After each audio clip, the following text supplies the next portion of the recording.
It began with an accusation.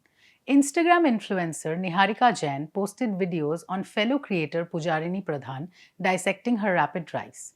Another creator, Aishwarya Subramanyam, took it further and called Pujarini an industry plant, suggesting that the now viral rural Bengali woman who speaks about books, cinema, and caste in English may not be as organic as she appears, that she has a team helping her shoot, edit, and upload, that her simplicity might be, at least in part, staged. The allegation struck a nerve and then it snowballed. The internet rallied behind Pujarini. The Gen Z creator responded with a video disclosing her earnings, explaining her process, and admitting she did not even understand the terminology being used for her.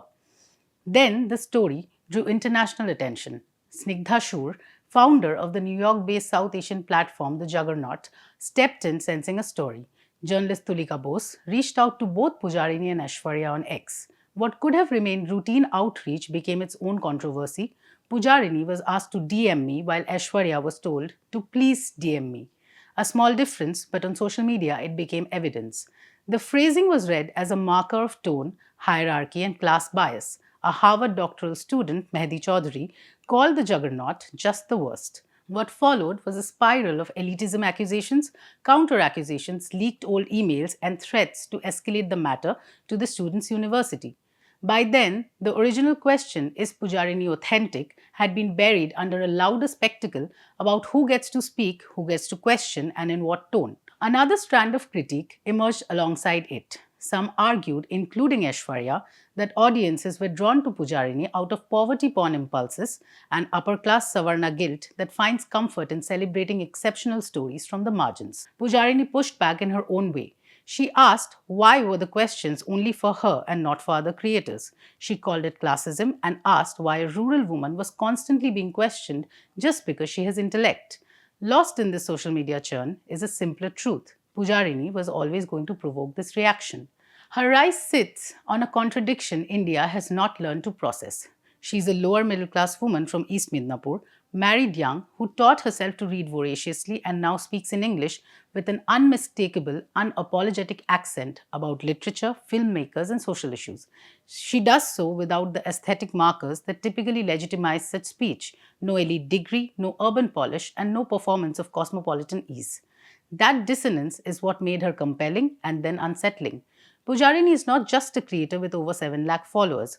She is a story of self education, intellectual hunger, and a rural woman stepping outside prescribed boundaries.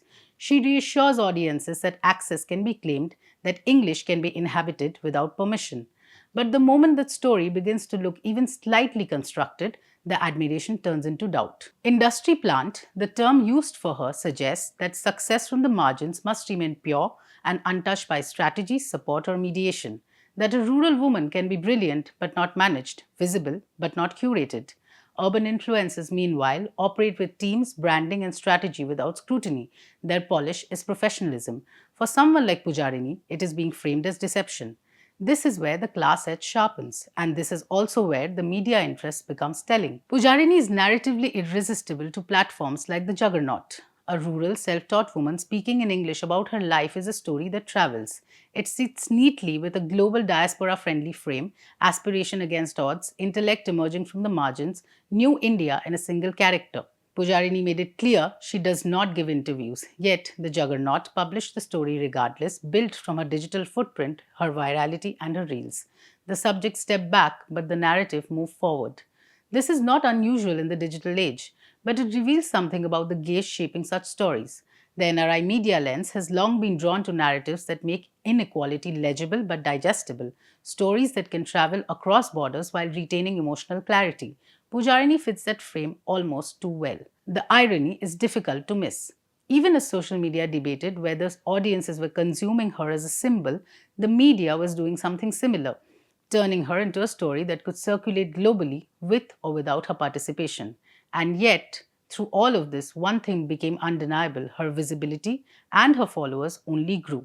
She moved from being a niche Instagram creator to a subject of international media attention. The attempt to interrogate her authenticity became the engine of her amplification. What this episode exposes is not whether Pujarini is real or constructed, a binary too simplistic for the digital age, but how stories from the margins are consumed, contested, and claimed. Pujarini's ascent breaks rules of language, class, and access. The backlash and the rush to narrativize it shows that another rule is still intact, that even when the margins speak for themselves, others are quick to step in and tell their story anyway.